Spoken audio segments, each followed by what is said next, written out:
For like one of the very first times, I'm watching Leigh really struggle to put a ball away against somebody. The Kawamoto's defense was insane. Their counters were crazy. It was really incredible. It was so cool to watch them move together on the court. In that match, the Kawamotos did such a great job of just not letting them put a ball away.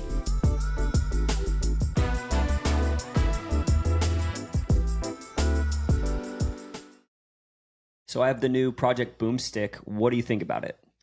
Gosh, I have really gravitated towards power paddles. I just want to say that. And coming from the era, trying the Boomstik, you guys, I was shocked at the pure power. Yeah, I really loved the Boomstik. Obviously, great power, great spin, but I think where it's really underrated is how stable it is. And the stability, I think, is due to the MOI tuning system, which is these semi-permanent weighting clips on the edge guard. And so the paddle just feels so incredibly balanced that the sweet spot is quite enormous. So make sure if you haven't already, head on over to Selkirk.com to get your Boomstik today.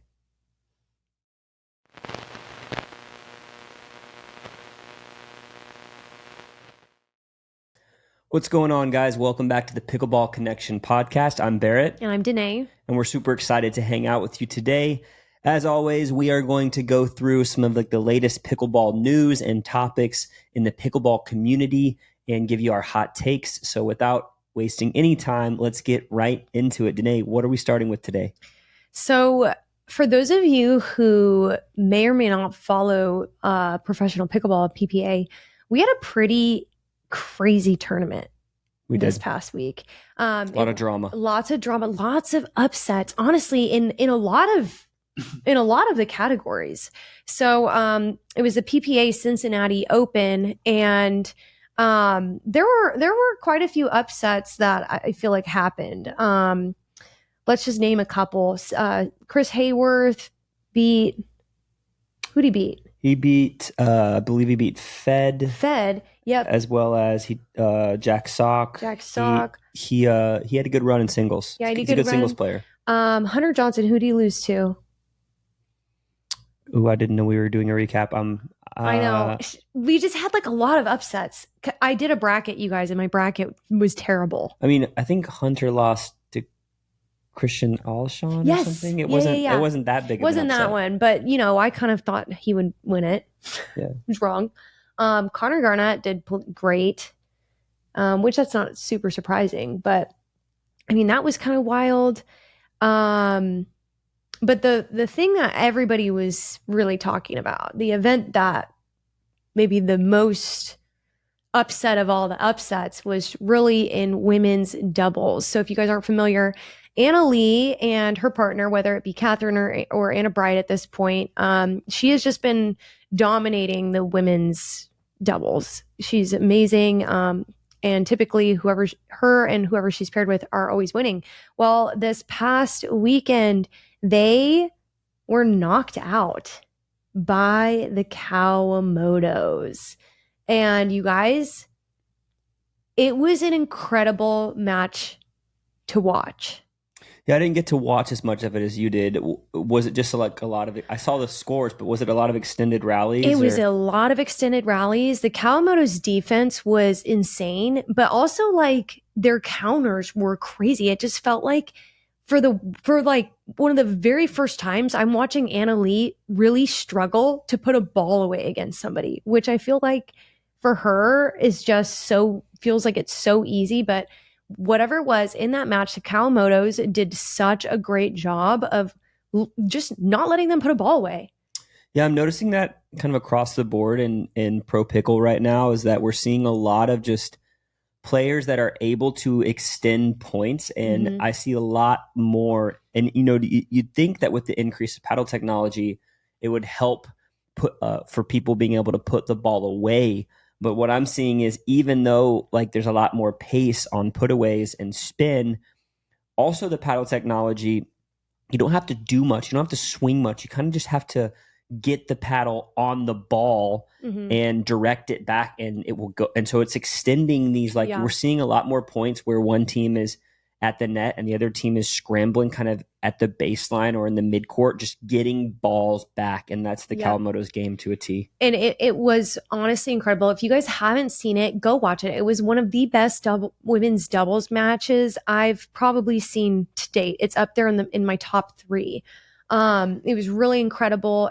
And Jackie and Jade Kawamoto, I don't know if it's the twin telepathy or what, but it just felt like they knew exactly where the other person was going to. It was so cool to watch them move together on the court because it's a lefty and a righty. So the middle ball can be kind of confusing, but it felt like for them, they knew exactly who was getting what. It was really cool to watch them move on the court. So that being said, that was in the semis that they beat Anna Leigh and Anna Bright. And then they went on to the finals against Georgia and Tyra, another incredible team. And they ended up pulling that out and winning. Not only did they beat the best team in the world, but they beat probably the second best women's team in the world right now, too. Exactly. And 3 out of 5. So the thing is, the Kawamotos, they're almost wondering, are they just playing well today? Like, obviously you said they play well together, which I think is a very underrated thing in pickleball to have like just good chemistry with your partner. Because if you look back, the Kawamotos haven't had a ton of success when partnering with other people. No. They've had some okay runs, but typically their runs are in women's doubles when they play together. Exactly, because I think their last deep run, they were in Michigan. And they were playing against Anna Leigh, I think. And I don't know if they got second then. I can't remember. But they went on a deep run and they were playing together. And then for some reason they started trying other partners. And I get it. It's a sibling. So I'm sure it's... I was wondering. So I heard that the Kawamotos went to college like in Dayton, Ohio. Yeah. And I think that their boss, I think they work for... the NCAA. Right. So I think their boss I think a family and a lot of like people they knew were there. Yeah. They have like family there. They have friends there. They have a community there. I wonder how much that plays into your ability to play up when you know you have like a big crowd. I guess it could go either way. You could have a big crowd and you could play worse. Crash. But like it really does. I was wondering, I wonder if this has anything to do with like why they're playing so well or if they're just having a good day or what it be. But they're also weren't playing with their normal paddles. Right. Which is interesting because, there was a lot of paddle drama, which is kind of what I wanted to get into next. We should go into that. I think it's pretty interesting. Yeah. Hey, have you heard of the new Play More app? No. What is it? Basically, the Play More app is like a stress-free scheduling app for pickleballers. So I don't know, we've struggled a lot in group text trying to organize play. You'll set it up and somebody will just like the text. And I'm like, does that actually mean you're coming or not? Yeah, and it's like, you never know how many people you have, like what rating they are. It's kind of annoying. It can kind of just be a nightmare to try to organize groups because group texts are just not fun. So basically the Play More app lets you send out invitations. You get an RSVP list. If somebody doesn't show, there's a wait list that will actually like put somebody right into. No way. Yeah, it's really cool. Dang, that's awesome. What's it called? It's called the Play More app. So you should download it at the App Store or you can go to getplaymore.com if you want to look at it online. At this tournament, there were a lot of different paddles that were kind of last minute, is what it seemed like. They showed up on the not approved list, or they were absent rather from the approved UPAA list. So note on that, only 71 paddles were approved for this tournament for the PPA league or whatever. For the PPA Cincinnati, only 71, which is crazy, you guys, because last year at this time, there's probably 1,000 different paddles you could choose from and pick, and it would all be legal. Yeah, so I think the reason that there was so much drama is because, you had pro players, tweeting on social media, posting, and they're basically saying, I just found out I can't use my paddle. You show up to a tournament. And the thing that I don't think a lot of people realize is that there is typically a pretty big adjustment period when you switch to another paddle. And a break-in period for some paddles. Some paddles play differently, over time. Right. So I think that I would feel like in a very difficult, very uncomfortable spot if I showed up at a tournament and was told you're not going to be playing with the paddle that you've been drilling with, that you've been hitting with, that you've been playing with. And I think that it's a bigger deal than maybe people think, because it really does change a lot when you're used to something else. It doesn't mean you can't make a switch, but it just takes some time for a lot of people. So basically at the tournament, what we know is that there were a handful of players. There were quite a few Proton paddles that a lot of the pros that played with Proton couldn't play with Proton. You had the Pickle paddles. You had Babolat head. You had certain models of paddles of certain companies were passed when other models weren't. And yeah, it caused a lot of drama, you know. And I think that what's interesting, what I heard is that the UPA about 9 months ago announced that they were going to be making some changes to their testing starting September 1st. So I don't know if the paddle companies were just like calling their bluff, or if the paddle companies just weren't able to make pivots and changes to get their paddles in a good spot. But think about it. If you're a company, you are wanting to put something in your pros' hands that's teetering right on the edge of being legal, because the more like close it is to that line, the higher it's going to perform.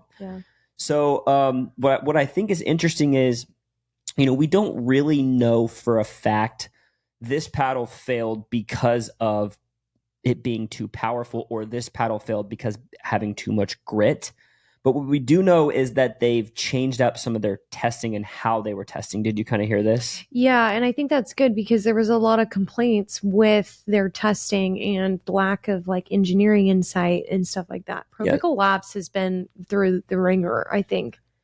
So it kind of sounds confusing, and I don't know if I'm still kind of trying to understand it, but to my understanding, there's 3 types of testing, and there's input testing, there's output testing, and then there's what is it? What's the third one called? I can't remember, but it's the testing of how the paddle changes over time. Okay, like durability? No, it has a certain name. I'll look it up. But basically, you know, input testing is what they did for the longest time. And input testing is basically kind of where they've been at a spot where, you know, they're using something to press on the paddle. They're using something to test the grit on like a very surface level. Output testing is where they're actually taking a cannon and they're shooting balls at it's the like paddle. what Selkirk has. Exactly. That's why I think you see the Boomstik wasn't on the list of paddles being, you know, not approved. Which I want to give a shout out to that right now. Obviously, we love Selkirk. And it was interesting because when the Boomstik came out, I saw comments on social media of people being like, "Whoa, wait till this gets banned." But guess what, you guys? Selkirk did such a good job with this paddle, because they knew that theirs was going to be tested, and they made this paddle in mind so that it would not go out of spec. And they have that cannon testing in the lab. And so I just think they did a phenomenal job, and not one Boomstik failed. Yeah. So shout out to Selkirk. Exactly. Sorry, I was looking over here to see, I don't know why it's slipping my mind what this test is called. It's like basically like a deterioration test, destructive testing. There it is. Destructive. So you have input testing, output testing, and destructive testing. And destructive testing is something that we've needed, because it hits on what you talked about before, about how destructive testing is going to test how the paddle changes over time. Yeah, it's huge. Right? So the problem is that a lot of these paddle companies have gotten accustomed to being able to make something that's in spec, so they go get their paddle approved, but it can become out of spec the more it gets played with. I heard rumors that at some tournaments, players were having their paddles tested. They were taking their paddles and they were grabbing a lacrosse ball and they were hitting their paddles with a lacrosse ball to try to get it to basically crush, so that it had more of a trampoline effect. And that's what I think, like, to mention what you talked about, that's why I think the Boomstik's been so successful, is because it's virtually indestructible. I mean, And Selkirk has, used their cannon in the lab. They do destructive type testing. And so what we do know is that, when it comes to paddles being in spec, there's the grit, the surface, and then there's also how the core might crush or destruct over time. And you can create spin on a pickleball through grit, but you can also create spin on a pickleball through like increased dwell time. That trampoline effect can create power and spin. Mm-hmm. So the crazy thing is that there's been quite a large gap for a long time amongst pro pickleball players in terms of like equipment performance. That really does, like we've seen it, like it makes a huge difference. Yeah.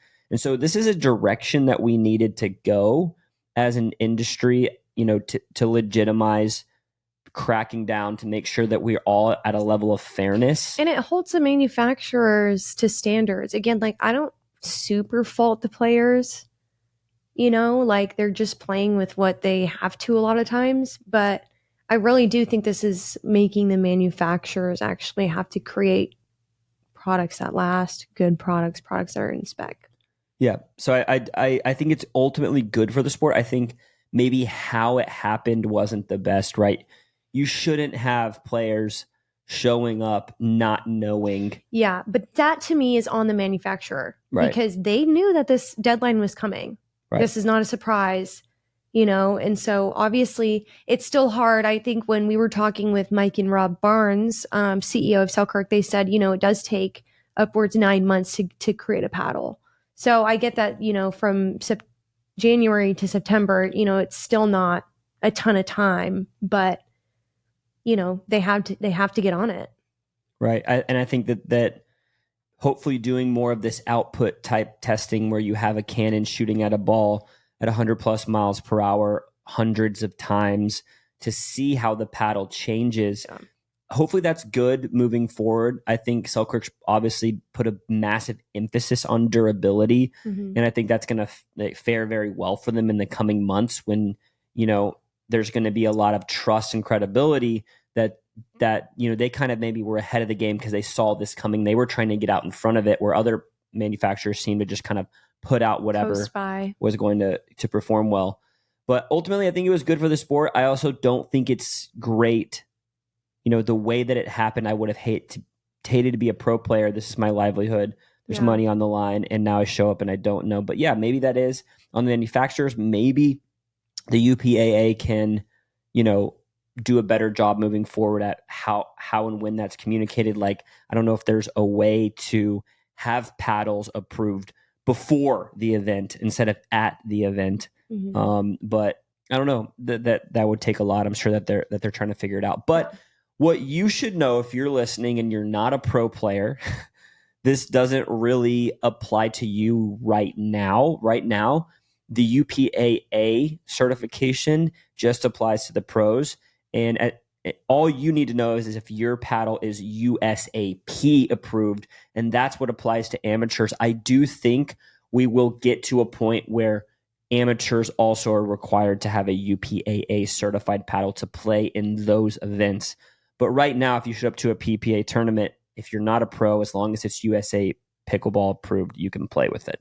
Yeah. So that being said, I want to quickly talk about this because I think it's kind of exciting before we pop off today's episode. So have you heard of the Sacramento Vintage Open? I think I heard a little bit. Is this the wooden paddle tournament? This is the wooden paddle tournament. So shout out to anyone here that has done old school pickleball. By old school, I mean like, let's just say before 2020. Do you remember we talked about this on the channel like almost a year ago, how they should do something like this? Yeah, I think actually, yeah, we did. So basically, what this tournament is, it's going to be pretty exciting. It is a tournament where it's only the pros, I believe, are basically required. They're all required to play with a wooden paddle, which I don't know if you guys have ever hit a wooden pickleball paddle, but it is truly humbling. Truly humbling. You can't do anything really fancy. Like it's super, super different. But that being said, it's I think the whole idea of it is to kind of pay homage to old school pickleball and just a fun way to honestly see pros compete all with the same paddle, which is kind of going to be interesting. Obviously, it's going to be a very different game because the paddle, has a ton of limitations. Yeah, I think it'll be interesting to see, obviously the game of pickleball's evolved, but nobody really knows. Has the game of pickleball evolved so much due to paddle technology, or has also just the strategy and the skill and the different types of shots? Like maybe we're crediting a lot to the paddles, but maybe if you look back, you didn't have a lot of people stepping back off the line, rotating, hitting two-ees. You didn't really have a lot of different shots. You kind of had a lot of the same shots. So it would be interesting to see how the modern game blends with kind of the old school tech. Although I do think that a lot, I'm excited. I want to see, I really hope that a lot of like the top players play it. Look, I don't know if a lot of, I haven't looked at the lineup. Well, that's kind of, honestly, that's what I was going to mention. To be honest, that's one of the downsides, I think. I think a lot of them actually maybe won't be there. I know Ben Johns will not be there. Yeah. I know that which I'm like, Ben would literally dominate this game, but I know that like Christian Alshon won't be there. Yeah. I know that I don't think Hurricane Tyra Black will be there. And I don't think Anna Bright. Yeah. But I think that the reason is because there's also a tournament in Malaysia. Yeah. So I think that a lot of the PPA players are playing that. So, it's I feel like the point of doing something like this would have been to see like, yes, with the whole playing field, what does it do? Like taking a normal tournament, and the fact that like a good number of the pros aren't going to be there. Pros, yeah, I know. It's like, well, what is this going to really tell us? Like, is this just for fun, or is this going to actually tell us anything about the types of players versus the tech and all that? I would love, like you said, I would love if like all the top players were playing it. I would love if we even had some like Simone come and play, Kyle Yates, like these OG. Yeah, that would make it fun. Like that would make it so fun. But, anyway, I wanted to bring it up because I think it's exciting. I think it's something new, at least. I think it'll kind of bring a little fresh breath to pro pickleball. So be on the lookout for that tournament. I'm excited. Yeah, for sure. But that's all I got today. Do you have any other last comments? I don't. Guys, if you're listening to this, please give us a like, subscribe, follow, leave a comment below if there's anything you want us to talk about on a future episode. But we thank you for hanging out with us on today's episode, and we'll see you on the next one.